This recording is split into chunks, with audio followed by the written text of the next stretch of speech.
Okay, so I'm going to do a very quick overview. Again, I want to emphasize this is not a thorough review of everything that we've seen, because that would take me how many hours? Maybe 15 hours, whatever we've covered, right? So obviously, I'm not going to do that, but I'm going to use the slides that you do have in Canvas. So you could use those to help you review everything that we've seen before the midterm, but do not restrict yourself to just these slides, right? Go back to the book and look at every single chapter, every single section that we've covered. Look at the papers that I posted. Those are also important, okay? All right. So first thing that we covered in the class that is going to be in the midterm, camera models, right? This is the most fundamental thing one of the most fundamental things that we've seen in this first part of the course, because cameras is what it's used to go from 3D to 2D, and if we can model that function f that maps 3D to 2D, then I can invert that f and go from 2D to 3D, which is what we've been doing, right? So this is why camera models are useful for. The number of applications you have here, and in particular, we have spent a lot of time talking about the pinhole camera model, and those are the ones that we'll be using for the rest of the course. And here's the description of the pinhole camera model that we've been using that you have in the book. Remember that we tend to work with the virtual image, the normalized image in front of the pinhole, because this is right side up, because the image plane is inverted, right? The image in the image plane is inverted. Okay, now we talk about perspective projection. Perspective projection is a classical projection that we get in a pinhole camera model. This can be worked out with projective projection, but we will not cover projective projection in detail here in this course. Rather, we have focused on affine models where that nonlinear equation is linearized in some way, okay? Let's make it simple. So for example, before that we did talk briefly about the perspective projection properties, right? So we had drawings like this where we showed that if we have, say here, A and C are objects in three-dimensional space that are of the same size, but because they are different distances from the origin, their projections are of different sizes. But B is larger than C, but because of the distance to the pinhole, their projections in the image are exactly of the same size, right? And we had a number of properties that we went through in the perspective projection case. So make sure that you look into those.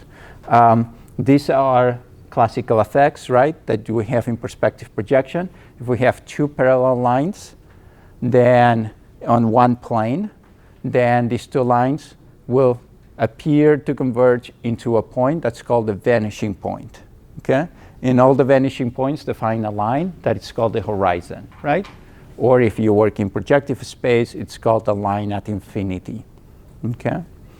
All right, and then because of that, lines like these that are exactly of the same size appear to be of different sizes, right? But they're not of different sizes. These two lines here are exactly one and the same. They just appear to be like this, right? And these two lines here are also of the same size, but appear to be different. And the reason for this is believed to be the fact that corners of this type that are convex like this appear to be larger because they are farther away from you than concave corners like these ones, okay? But these two lines, by the way, are exactly one and the same, right? They're the same length. Okay, so there's a vanishing point, right? Remember, horizon, the vanishing point. Because we don't want to work with the perspective model, we're typically going to work with the affine model. And here's a picture that illustrates that effect really clearly, I think. There's a picture of Nixon. And that picture, this face here, is projected with perspective projection, right? So this is the classical perspective projection case. But because we have taken a picture of a poster that has his face as well, this face is distorted because now I have the picture of Nixon in 2D, and then I take a camera at an angle from that plane and take another picture, and I get a distortion. That's an affine camera. That's an affine model, right? That's an affine transformation. So that's exactly what an affine transformation is. We've defined several models for affine transformations. For example, you can use a magnifying M. Here, you can assume M is equal to 1, and we just define the weak perspective, the parallel projections, etc., right? All those. So make sure that you review all these things. We briefly talk about lenses. Most importantly, I think is why lenses are necessary. Lenses are necessary because you want to make that pinhole as large as you can. Otherwise, there's not enough amount of light getting into the camera to actually create a picture. But the larger the pinhole, the blurrier the image is going to get. The solution is lenses, right? Lenses allow you to get information from many light rays and then converge all these light rays into a single point so the image is sharp, okay? And we derived the model, the first order paraxial model for lenses using Snell's laws. So make sure that you review that. Here you have in your handouts all the equations that we derived in class. And we did that for thin lenses. We briefly talked about thick lenses, but I'm okay if you just know about thin lenses, okay? That's plenty. You did see in one of the recitations, you did talk about other varieties of lenses that are used. Okay. The next thing that we talk about is geometric camera models, how to actually define this in an Euclidean space. And then for this, we define what the Euclidean space is. I know that you all know what an Euclidean space is. But we define this just to make a notation consistent throughout the course, and also because later on in the course, in the second part of the course, we're actually going to use other types of spaces like functional spaces when we start talking or using rather Fourier bases and other things for image compression and other problems that we're going to talk about. So at any rate, the basis vectors ijk for the Euclidean space, usually those are not written. You just write x, y, z because you understand what the basis vectors are. But when you have two sets of basis vectors defining two different coordinate systems, A and B, then you need to do a change of coordinate systems, right? Also, we talk about homogeneous coordinates. Remember, homogeneous coordinates is nothing else than adding a 1 at the very end of a point, right, of a vector. And to go back to non-homogeneous coordinates, you divide the first 3 elements by the 4th element, right? Okay. So here you have the equations, changes of coordinate systems. If it's only a translation, then this is only adding a translation vector, right? T from A to B or from B to A. If it's a rotation, then you have to take into consideration the product of the basis vectors of A with the basis vectors of B, right? Of the coordinate system A and B. We derive specific cases for those which define the Euler angles, right? So make sure that you review all this as well. And here's the generic equation that we've been using up to today, right? So if we have a point described in the coordinate system A, and we want to describe it with respect to B, what we're going to do is we're first going to rotate that point, right, according to that coordinate system, so that I rotate that coordinate system to align it to this one right here. And then we're going to translate that into this other position, right? And these two correspond to the transformation of one coordinate system to the other. Okay. Then for cameras, we talk about also the intrinsic and extrinsic parameters of the camera. The intrinsic parameters, remember, is everything that defines the camera itself. So it's everything that's inside the camera, right? So things like the skewness of the camera, right? Because the plane that defines the CCD of the camera is close to 90 degrees, but it's probably not exactly 90 degrees, right? The focal length is going to be another one, right? The size of the pixels are not always squared, right? Which defines the aspect ratio, and so on. So all these different parameters that we have defined. And then we have the extrinsic parameters, obviously, which are the parameters that change the coordinate system, right, from A to B. And in our case, it's going to be the coordinate system in the camera, at the pinhole, and the coordinate system in the world, which we locate somewhere in the world. All right. These are the different models that we've covered.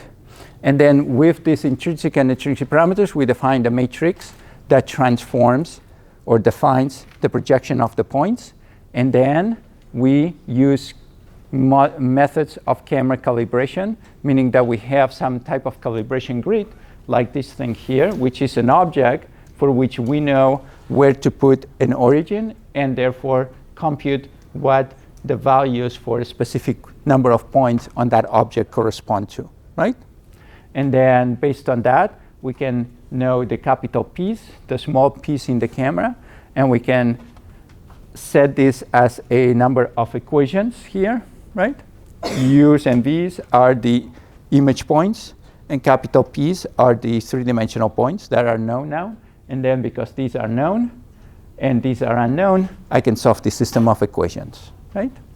And I set up this system of equations and solve it with the method that we have presented in this course thus far, which is linear least squares, right? So make sure that you do review linear least squares. If there is one thing that you need to know, this is it. So we did derivations of linear least squares, and we saw that the solution to linear least squares is the pseudo-inverse, right? The pseudo-inverse is the matrix U that we defined. So if I go back, U, it's the matrix of knowns, right? And X, it's the matrix, X and Y, if you will, the matrix of unknowns. So this is known, but it's not a symmetric matrix, so it cannot be inverted. And what least squares tells us is that if we compute U transpose U, that is symmetric, that we can invert, and then we just need to reshape that into the shape of the space defined by U. Okay? So that's called the pseudo-inverse. We saw how to use that technique, for example, to find a line that best fits a number of points, and you had actually a project where you implemented how to find a plane or even a hyperplane, given a certain number of points, right? Okay. More interesting applications, obviously, is in camera calibration. These are the same equations that we had before, right? U and V were equal to M1 transpose P over M3 transpose P, right? And I can rewrite the equation like this, right? In this form, which is equal to 0 now. So this is in homogeneous coordinates. And I can set the matrix of knowns, the matrix of unknowns, and solve this using linear least squares, right? As an eigenvalue decomposition problem, as we saw in class. And after that, I have recovered M, but I have not recovered the intrinsic and extrinsic parameters yet, right? And then for that, I gave you this factorization of, or parametrization rather, this parametrization of the matrix M that has these intrinsic and extrinsic parameters. And then we derive a method to actually recover all the intrinsic and all the extrinsic parameters. Make sure that you also know that obviously because these equations equal 0, there are trivial solutions, right? Because we call this as a degenerate point configuration, because there are always configurations that align with the so-called null space of that matrix, right? So make sure that you account for that. We briefly talk about human vision. I'm not going to review this, or maybe just say a couple of things. Remember that the image is projected at the back of the retina, that there is this conglomerate of cells, right? Here at the very, very, very back, you have the pigmented epithelium. This is where the image is actually fluorescently, so to speak, imprinted at the back of your eye, and then the rods and cones read from that imprint, and then there's a lot of processing that occurs before sending this in the occipital lobe at the back of your brain, okay? So you have a lot of nice drawings here that shows how this works. A lot of chemical things occurring to make this possible. And then remember that there's an area called the fovea in the back of your retina, which is where you have the most precision, the most number of rods and cones. And in that area, there are no cells on top of it, because otherwise you wouldn't be able to do manual work because of the distortion of the light. Okay. We also applied, by the way, the equation of the lens, the first order lens, paraxial lens that we derived, to measure at which distances a human eye can see things, right? Okay. We briefly talk about simple and complex cells, but I'm not going to ask anything of this in the midterm, so don't worry about it. And here are the things that we saw, right, related to art, the study of art. I'm not going to ask anything about Jim van Eyck's painting, right? It would be too simple. But remember that the reason this picture looks really weird is because of the vanishing points, right? The painter actually painted that painting from different points of view, and the vanishing points actually diverge depending on which part of the painting you're looking at. So that makes it this weird effect. Van Gogh used a circle instead of a vanishing point as a vanishing circle, and so on, etc. More recently, we've talked about epipolar geometry, right? Very important topic. The major picture that you have to tattoo in your brain is this one, right? We have a capital point P, and you have the projection, the perspective projection of that P onto two images, P and P prime. And we know this is the virtual image or normalized frame in front of the pinhole. The pinhole is defined by the coordinate system O, or A, with its O, and O prime, right? And if I connect O to O prime, that would be the translation vector, right, between these two coordinate systems. Those pins the two planes at the epipoles, right? And the epipole and the point P define the epipolar line, okay? Yeah, so far so good. So in other words, E, the epipole, is the image point of the origin of the other camera. So if I take a picture of the origin of the coordinate system of that camera, right, of that point right here, of that pinhole's image is the epipole, right? And the image of this other pinhole is that other epipole. And then we showed that we can derive this very important equation here, right? That the vector OP here times OO, which is this vector down here, cross product O prime P, which is O prime P, this vector here, is the normal vector to that plane defined by this triangle, right? And therefore, the inner product of this vector with that vector has to be equal to 0, right? And then we know that this vector is the translation.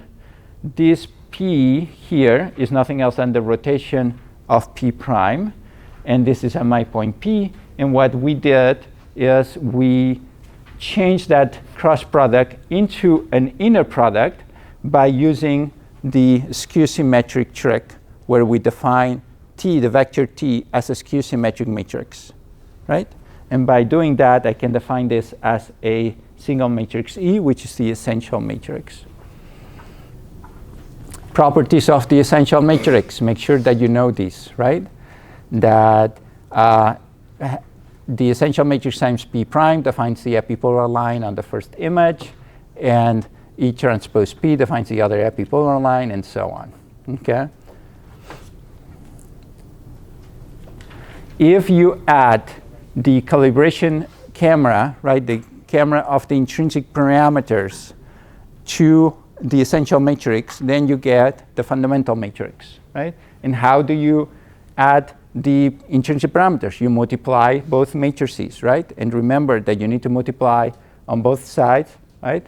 The left-hand side by the transpose and the right-hand side the original matrix. In that case, it's the inverse, so it's the transpose of the inverse and the inverse, okay? So review these things as well, the properties of the fundamental matrix. And then we saw that either with the essential or the fundamental matrix, you can just draw the equations. If you have 8 points, you can just draw 8 equations. You have 8 unknowns. There are 9 unknowns really, but because our equation equals 0, everything is up to scale, and therefore we only have to recover 8 of the 9 unknowns. And we can do that with 8 points. That's called the 8-point algorithm. But more generally, we work with the least square solution, right?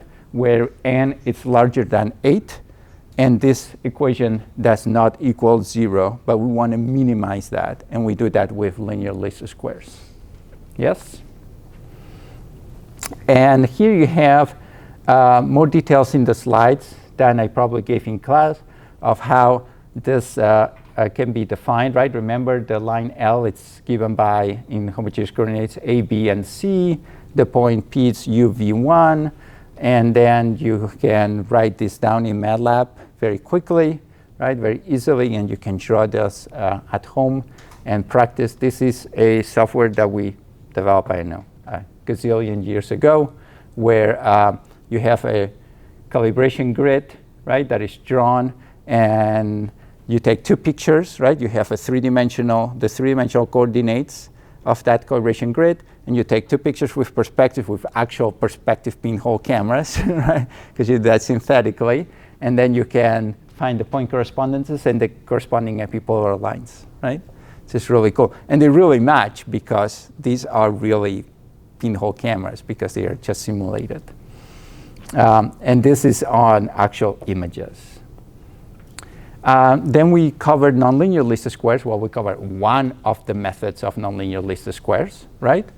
And this is called bundle adjustment, the one that we saw. And we talk about the Jacobian matrix and the Hessian matrix, and Newton's method, Gauss-Newton, etc., that are used to implement or to find a nonlinear least square solution. Okay, so here you have the derivations as well again. And then this is an example from the book where you apply the nonlinear least square solution on top of the linear least square solution to improve the results. All right. Today, we've covered the stereo vision. And with stereo vision, right, we've said one of the problems is that these 2 lines do not intersect, and we have to find a point right in the middle. And we did that by defining these equations here, right? We know that these 2 equations have to be equal to 0, right? And we can write them, again, it's a cross product, but we can use this symmetric matrix to define them as a matrix. And therefore, we have the system of equations that we can solve with linear least squares again, right? So you see the recurring trend here, that everything that we do, it's basically the same, but just for different problems.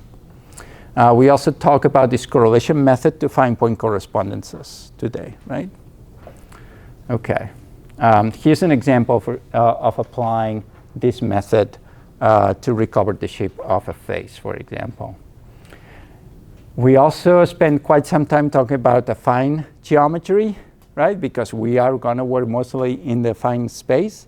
So make sure that you review this and you understand that. First, how to define the affine space, right? With basis vectors, that in that case, remember in the Euclidean space, the basis vectors have to have length 1, They have to be orthogonal to one another.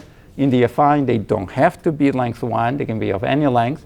And they don't have to be orthogonal to one another, right?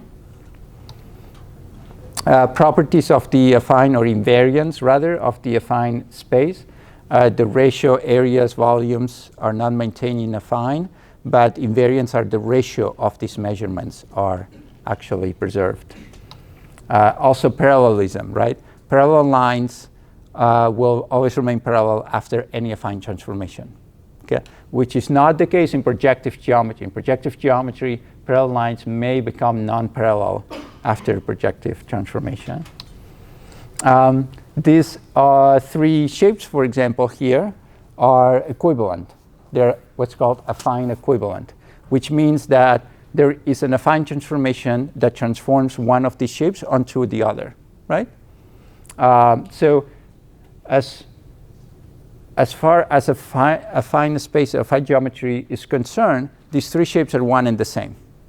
The same way that in Euclidean geometry, if I take an object like this one and I rotate it, we consider these 2 objects to be one and the same because, well, they are, right? It's just a rotated version of the first one.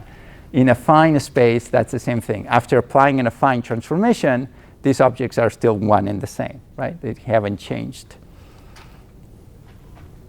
And then we derived methods for structure from motion. Very importantly, we saw the structure from motion, or affine structure from motion theorem, which shows that with 4 points, you can define 3-dimensional space and therefore define any point P as a linear combination of these 4 basic points, right? Because these 4 points are going to define 3-dimensional space. So for example, you take A as your origin, AB as your first basis vector, AC as your second basis vector, and AD as your third basis vector. And now you have the 3 basis vectors defining 3-dimensional space. And now every point P can be defined as a linear combination of these 3 vectors, as we did with Euclidean geometry. We had I, J, and K, right? I, J, and K. And every point was defined as a linear combination of I, J, and K. And here that's the same thing, right? Only that these vectors don't need to be orthogonal or of length 1. And we didn't talk much about the affine epipolar constraints, but here you have them, right? Remember, in affine geometry, you have a small p equals to A, the A matrix of the affine transformation. Remember, affine transformation is a matrix that has a submatrix A, a vector V, a row vector of zeros, and a 1, right? So that AP plus B, you can write it in matrix form. And because it's equal to 0, you know that the determinant of this has to be equal to 0, which gives you that equation, which is called the affine epipolar constraint, right? Which is equivalent to the epipolar line, but in the affine space, in the space. And then we obviously derive the equations for the factorization approach to affine camera models, right? So if you have a 3-dimensional object like this one here, this calibration grid, and you take several cameras around that object, these are the actual image. These are actual pinhole camera pictures that you're going to get because this is synthetic data, right? And then using the point correspondences, we can solve for the camera model and the shape, the point, the 3D reconstruction, right? So we showed how you can write the UVs in a matrix that's called the data matrix, either D or W, right? The data matrix, and then A or M for the camera matrix, and S of P or P for the shape. So you have D, right? The data, it's equal to the camera times the shape, or the 3-dimensional points, right? And we can, this we don't know, but this we do know. So we can do an SVD of D, and this is going to give me the singular vectors U and the singular vectors V. I assign V to P and U to A. And then the scalars, it doesn't matter. I can assign W to A, P, or half and half, right? Okay. And I'm not done because now I have the affine solution right? So if I did this here, right? So this is actual data. So this is my synthetic three-dimensional object. I take two-dimensional images like this. I solve for that data with this method, and I recovered this. This is the shape I actually recovered, right, with my implementation. But obviously, this is not in the Euclidean space, right? So then I need to do an Euclidean upgrade, which means that I need to multiply my P by some affine transformation that transforms it back into the Euclidean space. And affine transformation, again, is given by this equation, right? It's a matrix. It's a non-singular matrix, a vector D, a row vector of zeros, and a 1. And then what do I want? I want this matrix C to satisfy these equations, because that would guarantee then that A, my vectors, A, transform with that transformation, this affine transformation, are now orthogonal to one another, right? And when are they orthogonal to one another? When that matrix A defines a rotation matrix. And that's a particular case of affine that's equal to the Euclidean, right? And that's exactly what I want. So that's what we impose, and when we impose this, that's the shape I recover, the actual shape I recover, which is the original one, right? And here, that's an example from the book that you have on how to recover the 3D shape of an object from a set of images. Okay? All right, this is it.